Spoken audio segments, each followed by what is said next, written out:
Bonne journée tout le monde, vous allez bien? J'ai intitulé cette prédication à partir d'un texte du livre de l'Ecclésiaste, « Dieu fait toutes choses bonnes en son temps ». Ecclésiaste 3, qu'on va lire un petit peu tout à l'heure, mais c'est pas une prédication sur ce texte-là en tant que tel, mais c'est la phrase qui fit le mieux avec l'idée de Jean 6, là où on est rendu. Donc, c'est pour ça que j'ai choisi un titre qui n'a rien à voir avec Jean 6, mais qui pourtant, on va le mettre dans ce contexte-là. Il est intéressant de savoir que le mot « bonne »,« toute chose bonne », Dieu fait toutes choses bonnes. Le mot hébreu traduit également dans d'autres traductions le mot belle. Donc, des fois, c'est Dieu fait toutes choses belles en son temps. Donc, je me suis dit, quand une chose est bonne, c'est forcément qu'elle est belle. Puis si une chose est belle, parce qu'elle est bonne. C'est profond, hein? On va prendre une gorgée d'eau pour vivre cette profondeur. Donc, en rétrospective, lors de la séance 62, on avait vu que Jésus avait dit à ses apôtres, à partir du texte correspondant de Jean 6, mais dans l'Évangile de Marc, « Donnez-leur vous-même à manger ». Donc, c'est cette idée que Jésus montrait par là, parce que c'est pas juste des hasards comme ça.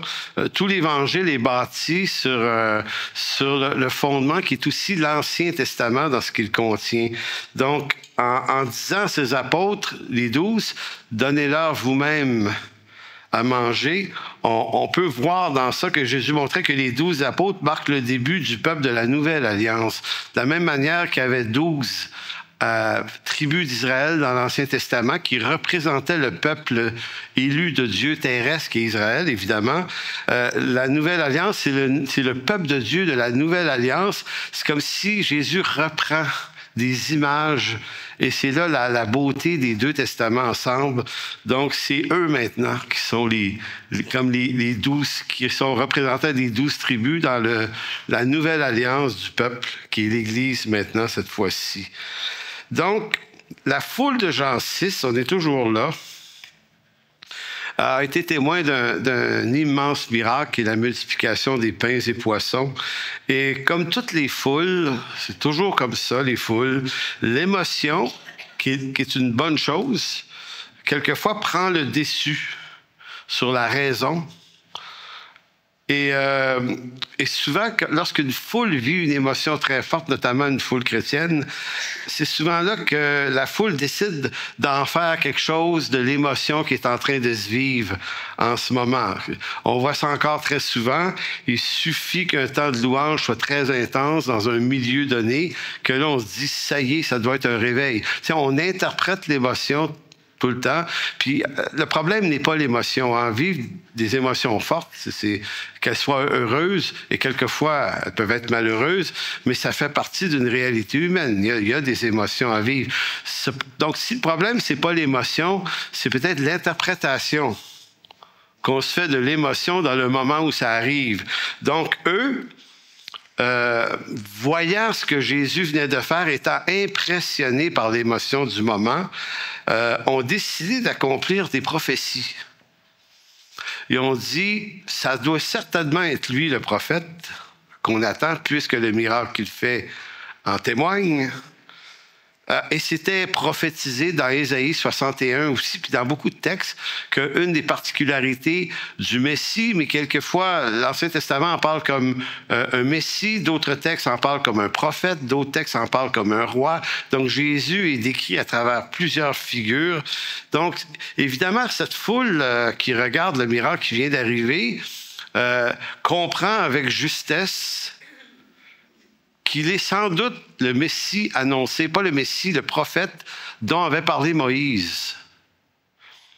Et la leçon qu'on peut tirer de cette circonstance-là, c'est qu'on aime ça être biblique dans ce qu'on fait. On dit qu'il faut être biblique, que ce soit biblique. Notre approche, que ce soit biblique. Notre interprétation, que ce soit biblique. Nos vies doivent être bibliques. Mais ici, on est en train de se dire que c'est pas parce que c'est exactement biblique ce qui est en train de se passer, et c'est complètement biblique ce qu'ils sont en train de constater. Ça ne signifie pas parce que tout ça soit biblique ça ne signifie pas que ce qu'ils vont en faire est biblique, même si en apparence, c'est une excellente idée. Donc, qu'est-ce qu'ils veulent faire en voyant qui il est? Ils veulent l'introniser roi. Jean 6, 11, Jésus prit les pains, rendit grâce et les distribua à ceux qui étaient assis. Il leur donna de même des poissons, autant qu'ils en voulurent. Lorsqu'ils furent rassasiés, il dit à ses disciples, ramassez les morceaux qui restent, afin que rien ne se perde. Ils les ramassèrent et ils remplirent 12 paniers avec les morceaux qui restèrent de 5 pains d'orge, après que tous eurent mangé. Et c'est là qu'arrive la situation dont on va se parler aujourd'hui. Ces gens, ayant vu le miracle que Jésus avait fait, disaient, « Celui-ci est vraiment le prophète qui doit venir dans le monde. » Et Jésus, sachant qu'ils allaient venir l'enlever pour le faire roi, se retira de nouveau sur la montagne, lui seul. Donc, ici, vous avez une réaction de Jésus qui n'est pas correspondante à celle que nous, on aurait. Probablement que nous, avides de succès, ayant besoin d'être reconnus puis d'avoir de la reconnaissance, on aurait dit, God, hey, ils me prennent pour un prophète. Wow, c'est bon ça pour moi, ça. Puis ils veulent me faire roi. Ben oui, let's go, allons-y. Vous savez, comprenez ce que je veux dire? Un homme normal, dans les conditions normales, nous, on aime l'élévation. On aime être plus, rayonner plus, prendre plus de place, devenir quelque chose de plus. Puis nous autres, on est dans le plus, là. Et c'est ça qu'on appelle la théologie de la gloire, là. La recherche de quelque chose, d'une gloire qui est souvent éphémère, alors que l'Évangile nous propose un évangile de la croix. Donc, Dieu fait les choses à travers la croix. Donc, pas l'élévation, mais le renoncement. Maintenant, comme je vous disais, c'est une émotion. Puis en même temps, la lecture qu'ils font est tout à fait juste. Jésus va passer sa vie partagée entre deux réalités qui sont toutes les deux vraies. D'une part, quelquefois on veut l'élever comme roi, quelquefois on reconnaît en lui le prophète. C'est ou ça, ou bien on veut le tuer. Fait que c'est ça sa vie. Et Jésus doit esquiver les deux, non pas parce qu'ils ne sont pas selon le dessein de Dieu, ils sont dans le dessein de Dieu, mais Dieu, lui, fait toutes choses bonnes en son temps, d'où le titre. Nous, on veut faire ça en notre temps, mais Dieu fait toutes choses bonnes en son temps. Donc, Jésus est effectivement au moins trois choses. Il y a beaucoup de choses, mais on va en nommer trois. Il est à la fois un agneau, à la fois un prophète, puis il est à la fois le roi. Donc, allons dans un texte bien connu, Isaïe 53, versets 6 à 9, qui annonce le Messie souffrant. Nous étions tous errants comme des brebis, chacun suivait sa propre voie et l'Éternel a fait retomber sur lui l'iniquité de nous tous. Il a été maltraité et opprimé. Il n'a point ouvert la bouche, semblable à un agneau qu'on mène à la boucherie, à une brebis muette devant ceux qui l'attendent. Il n'a point ouvert la bouche. Il a été enlevé par l'angoisse et le châtiment, et parmi ceux de sa génération, qui a cru qu'il était retranché de la terre des vivants et frappé pour les péchés de mon peuple? On a mis son sépulcre parmi les méchants, son tombeau avec le riche, quoiqu'il n'eût point commis de violence et qu'il n'y ait point de fraude dans sa bouche. Donc, sans faire une longue exposition, je veux juste montrer que Jésus, c'est le Messie souffrant, c'est celui qui va devoir souffrir. Puis vous remarquerez que dans la souveraineté de Dieu, ça va effectivement se produire, mais ça ne se produit pas quand les hommes le veulent. Ils ont essayé de le tuer une couple de fois et il s'esquivait à chaque fois parce que son heure n'était pas venue. Je suis juste en train de vous dire que il n'appartient pas à l'homme de faire avancer le royaume de Dieu. Ça, c'est un fantasme du 20e siècle. Hein? Dans notre siècle à nous, et le 21e, là, nous, là, on est des entrepreneurs. Il faut que ça bouge, il faut qu'on provoque les choses. On a fait des jeûnes pour prier pour des réveils. Nous autres, on va faire arriver ça. Nous autres, c'est ça, là. On est dans ce genre de siècle-là. On n'a pas la piété qui nous amènera à réfléchir que Dieu ne suivra pas nos intentions, nos émotions puis nos bonnes idées, même si elles sont 100% bibliques. Est-ce que c'est de Dieu de souhaiter un réveil? Absolument. Mais marcher avec Dieu, c'est de renoncer à nos intentions et apprendre à marcher avec lui dans son plan, lui. Son plan ne se passe pas comme nous, on l'imagine. Vous savez, hier, on se tenait l'Assemblée, le congrès annuel des églises de la Convention nationale baptiste du Canada. Ça s'est fait ici, d'ailleurs, en haut, on était là. Et puis, on a eu un panel avec David Potier, c'était très intéressant, sur toutes les lois de la laïcité du gouvernement actuellement, puis les lois fédérales. Tu sais, ça va en rétrécissant là, la place des chrétiens et des églises au Canada, puis on est de plus en plus mis dans la marge, c'est-à-dire on est tassé sur les voies de côté, de moins en moins de liberté. Bon, tout ça, c'est ce qui se passe. Donc, qu'est-ce qu'on en pense de ça? Quelle émotion ça suscite en nous? Ben, on est généralement en train de se dire, ben, on va s'arranger pour que ça n'arrive pas. C'est comme ça. Donc, on va tellement prier, puis on va tellement jeûner, puis on va tellement faire de choses que Dieu va nous épargner ce moment difficile qui pourrait mener éventuellement par des persécutions plus sérieuses. Sauf que dans l'histoire, ça n'a jamais fonctionné comme ça. C'est nous qui marchons de même. Dans l'histoire, il existe des moments heureux puis des moments malheureux pour l'Église. Il y a des temps où l'Église est rayonnante et régnante, et d'autres temps où elle est persécutée puis elle est battue. Pendant des siècles, il y a des gens qui se sont réunis dans des cavernes, dans des grottes, des fois dans des cimetières. Lorsqu'on est allé en France au mois de mai, dans le sud de la France, on a visité des endroits escarpés, rocheux, où les chrétiens allaient se cacher dans ces endroits-là le dimanche pour avoir une célébration sans risquer d'être arrêtés. Et ça, on ne parle pas des premiers siècles. Là. On parle là, des 16e, 17e siècles. C'était comme ça là, que ça se passait. En France. Pas en Arabie saoudite. Et Dieu a laissé ces choses-là arriver.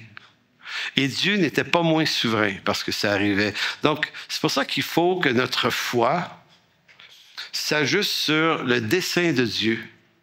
Et il faut arrêter de vouloir que le dessein de Dieu s'ajuste à nos désirs. C'est nous qui marchons avec Dieu dans son dessein et non pas l'inverse.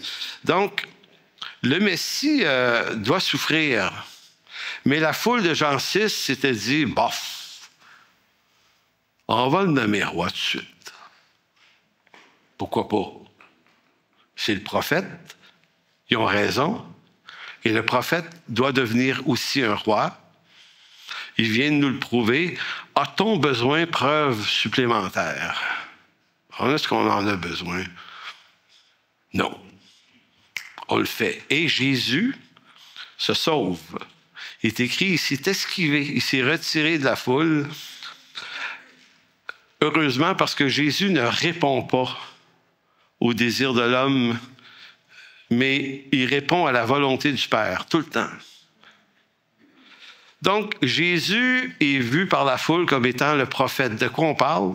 Deutéronome 18, verset 15. C'est à ce texte-là qu'ils font référence. « L'Éternel, ton Dieu, te suscitera du milieu de toi, d'entre tes frères, un prophète, comme moi, c'est Moïse qui parle, et vous l'écouterez. Il répondra ainsi à la demande que tu fais à l'Éternel, ton Dieu, à Horeb, le jour de l'assemblée, quand tu disais que je n'entende plus la voix de l'Éternel, mon Dieu, et que je ne vois plus ce grand feu afin de ne pas mourir. L'Éternel me dit, ce qu'ils ont dit est bien, je leur susciterai du milieu de leurs frères un prophète comme toi. Je mettrai mes paroles dans sa bouche et il leur dira tout ce que je lui commanderai. Vous voyez, juste cette affirmation-là nous ramène à Jésus qui, à quelques reprises, va dire « Je fais que ce qui est de la volonté de mon Père ». Les prophéties, là, c'est pas de l'approximation, il y a des précisions chirurgicales là-dedans. Ce prophète va parler à partir de tout ce que Dieu va lui commander de dire. Et si quelqu'un n'écoute pas mes paroles, qu'il dira en mon nom, c'est moi qui lui en demanderai compte. Donc, on a vu, Ésaïe 53, le Messie, agneau de Dieu souffrant. Ici, on voit le Messie, prophète. Et la foule de Jean 6 voulait l'introniser roi aussi. Jérémie 23, 5, je n'ai pas donné le verset, je pense. Jérémie 23, 5. C'est un des textes, il y en a d'autres. Ésaïe également a parlé de ça. « Voici les jours viennent, dit l'Éternel, où je susciterai à David un germe juste. Il régnera en roi et prospérera, il pratiquera la justice et l'équité dans le pays. » Donc, ce qui revient à dire, est-ce que la foule a bien vu qui était Jésus dans cette portion-là? Oui. Ils sont habitués à entendre la parole dans la synagogue tous les samedis. C'est des Juifs, ils connaissent très bien, ils connaissent très, très bien. Ils sont capables de discerner par eux-mêmes que ce que les textes décrivent du Messie, c'est en train de se passer devant eux. Ils font juste une erreur. Ils décident que ça va se passer là. Et quand on lit ça, on doit remarquer qu'on est un peu comme ça, on est construit de la même manière qu'eux. Nous, on veut en faire quelque chose. C'est comme ça on allait dire, on va t'aider, Dieu, tu vas voir. Avec nous autres, ça va marcher. Cependant, ce n'est pas à l'homme d'en décider, mais à Dieu. La destinée de Jésus est en tout point sous le contrôle parfait de la souveraineté de Dieu, dont le dessein sera amené à sa pleine exécution dans les temps précis, prescrits par le Père, selon sa volonté. L'apôtre Paul, dans Éphésiens chapitre 1, versets 7 à 10, j'ai pris la version sommaire ici, j'ai oublié de vous le dire, mais la version seconde est bien là. Mais dans ce texte-là, Paul explique aux chrétiens d'Éphèse que l'œuvre de Christ ne répond pas à des approximations à mesure. Jésus n'est pas venu tester le marché en disant « on va y aller, on va aller voir comment ils sont. Sont-ils capables de me reconnaître? On va-tu arriver à quelque chose avec ce peuple-là? Parce que moi, je suis posé d'être un prophète, là, puis je suis posé de devenir roi, là, puis je suis posé de... Tu sais, il y a plein d'affaires, là. Comme si Jésus disait au Père avant de partir, là, sont-tu fiables? Sont-tu fiables? Tu sais, c'est un peuple au cou raide. Moi, je suis pas sûr que je devrais aller là. Moi, ils vont me tuer, c'est sûr. Ça ne marchera pas. C'est grossier, ce que je dis. Mais autant que ça peut paraître grossier, c'est ce que beaucoup de croyants pensent. Que Jésus vient, puis que ça dépend beaucoup de la volonté des hommes, que tout ça arrive. Si Jésus est né à un moment précis, à un endroit précis, dans un temps précis, c'est parce qu'il y a eu une cohorte de gens fidèles en Israël. Tu sais, on pourrait dire, il y a eu une chance qu'après Adam, une chance qu'il y a eu Noé, puis après Noé, une chance qu'il y a eu Abraham, puis une chance qu'il y a eu Isaac, Jacob, les 12 fils, c'est de la tribu de Juda, David, plus loin, puis tu sais, la gang, là, c'est, hey, si les autres n'avaient pas été fidèles, on serait passé à côté. C'est une très mauvaise lecture de l'Écriture. Ils ont tous été infidèles. Je ne vous le referai pas au complet, mais dans mon cours, dernièrement, j'expliquais Abraham, le père de la foi, essaye par toutes sortes de moyens de faire venir le fils en faisant un petit à la servante, Agar, ou sinon en voulant nommer son serviteur. Lui, il est comme ça, là. Il est comme tous les autres hommes. Il se dit, Dieu a un plan pour ma vie, mais il va quand même falloir que je lui mette un peu de créativité. Moi. Fait que chérie, t'es stérile, mais allez coucher avec la servante. On a le droit dans nos traditions. Ah oui, vas-y. Quand ça ne marche pas, ben, on va nommer mon serviteur.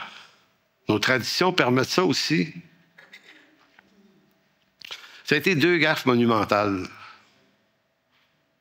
C'est toujours des gaffes monumentales quand on essaie de pousser le plan de Dieu. Il faut comme laisser le Seigneur ouvrir des portes en son temps. Dieu fait toutes choses bonnes en son temps. Maintenant, Jésus n'est pas né suite de la fidélité d'Israël et de tous ses patriarches. Il est né selon le dessein de Dieu. Il n'y a rien qui pouvait empêcher ça. Et Éphésiens 1, verset 7 nous dit « En Christ, parce qu'il s'est offert en sacrifice, nous avons été délivrés et nous avons reçu le pardon de nos fautes. Dieu a ainsi manifesté sa grâce dans toute sa richesse et il l'a répandue sur nous avec surabondance en nous donnant pleine sagesse et pleine intelligence pour que nous connaissions le secret de son plan. » Donc Dieu avait un plan. Ce plan, il l'a fixé d'avance dans sa bonté, en Christ, pour conduire les temps vers l'accomplissement. Donc, selon ce plan, tout ce qui est au ciel et tout ce qui est sur la terre doit être réuni sous le gouvernement du Christ. C'est un des textes les plus complets pour nous amener à apprendre à respirer par le nez. D'ailleurs, je ne sais pas à quoi ça sert de respirer par le nez plus que par la bouche, à bien y penser. Oubliez ça.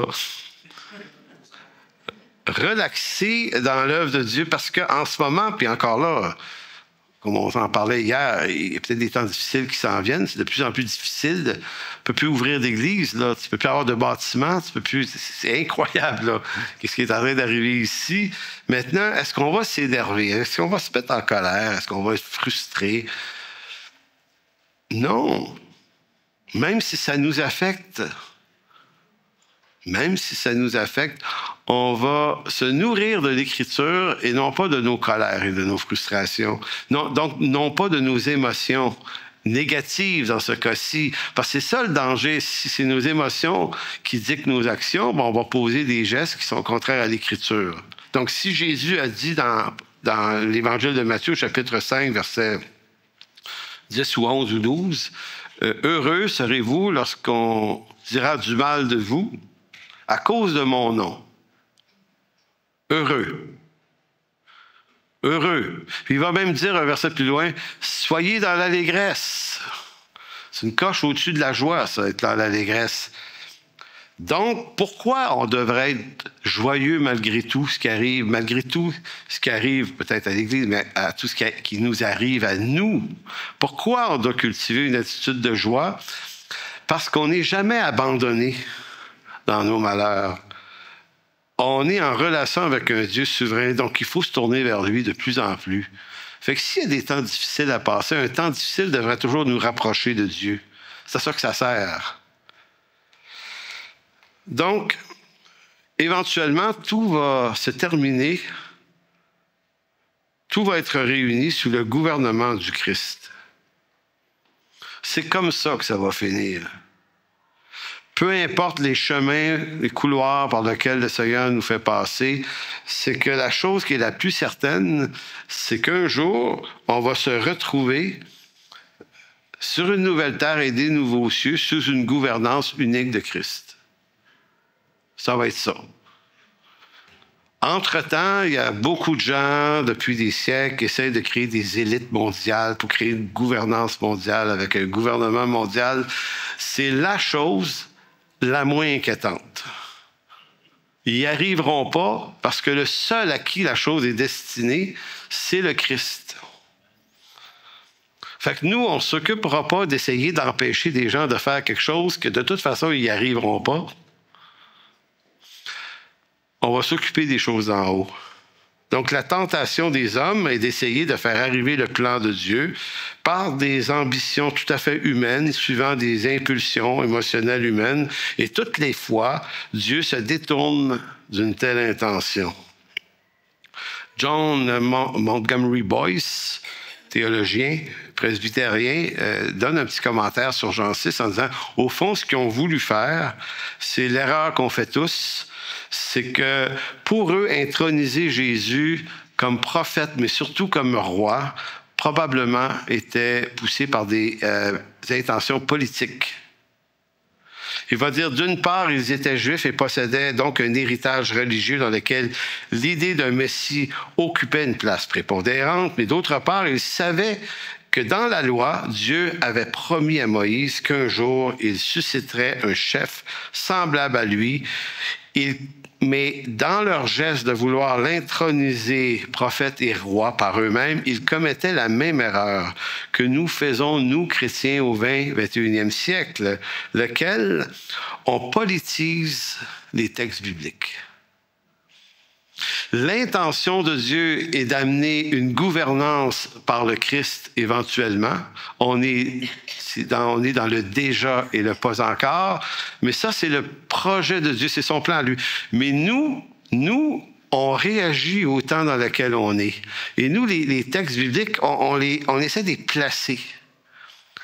On essaie de faire en sorte que ce qui se passe sur le plan géopolitique mondial, on essaie de coincer ça dans des textes. On fait la même erreur qu'eux autres. On veut ça pour des raisons qui ne sont pas les mêmes que le plan de Dieu. Donc, il y a 3 choses que l'homme n'a pas fait dans l'œuvre de Dieu. En fait, il y a plein de choses. La première chose que l'homme n'a pas fait et n'aurait jamais pu faire arriver, c'est faire naître le Messie. Et pourquoi ces 3 choses-là sont importantes? Parce que ça nous donne une information sur comment Dieu dirige aussi nos vies. Donc, la première chose concernant le Messie, il n'y a rien que l'homme aurait pu faire pour que le Messie naisse. C'était entièrement sous la gouverne souveraine de la main de Dieu. La deuxième chose qui était impossible que les hommes fassent arriver autrement que dans le temps de Dieu, parce que toute bonne chose arrive en son temps. La deuxième chose, faire mourir le Messie. Bien que Dieu allait utiliser des hommes, la chose, on a essayé de le tuer quelquefois avant, il fallait que ça arrive au moment prescrit par le Père. Donc la mort du Messie, bien qu'elle est faite par la main et les tribunaux des hommes, est entièrement soutenue par la main souveraine de Dieu. La troisième chose qu'aucun homme pouvait faire arriver, et celle-là c'est la plus évidente des 3, faire ressusciter le Messie. Est-ce que Jésus a dit lors de la dernière Pâque, les gars, je vais être livré, je vais mourir, et là, je vais vous demander de prier pendant 3 jours pour que je ressuscite. J'ai vraiment besoin, les gars, moi, c'est pas rester mort, là. Prier. Ils sont allés à Gethsémani, ils se sont endormis. Ça, c'est la fiabilité humaine. Ils sont tombés endormis.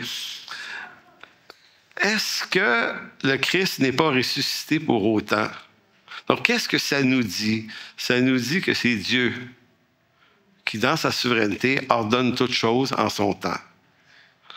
Maintenant, je pose souvent la question maintenant, quand je termine une prédication, à quoi ça nous sert de savoir ça? Hein? C'est de l'information, on pourrait dire, théologique. Lisons Ecclésiaste 3, verset 10. « J'ai vu à quelle occupation Dieu soumet les fils de l'homme. Il fait toutes choses bonnes ou belles en son temps. Même il a mis dans leur cœur la pensée de l'éternité, bien que l'homme ne puisse saisir l'œuvre que Dieu fait, du commencement jusqu'à la fin. » C'est le mieux que Dieu nous a donné. En disant, je vous ai donné une intuition que j'existais, la pensée de l'éternité.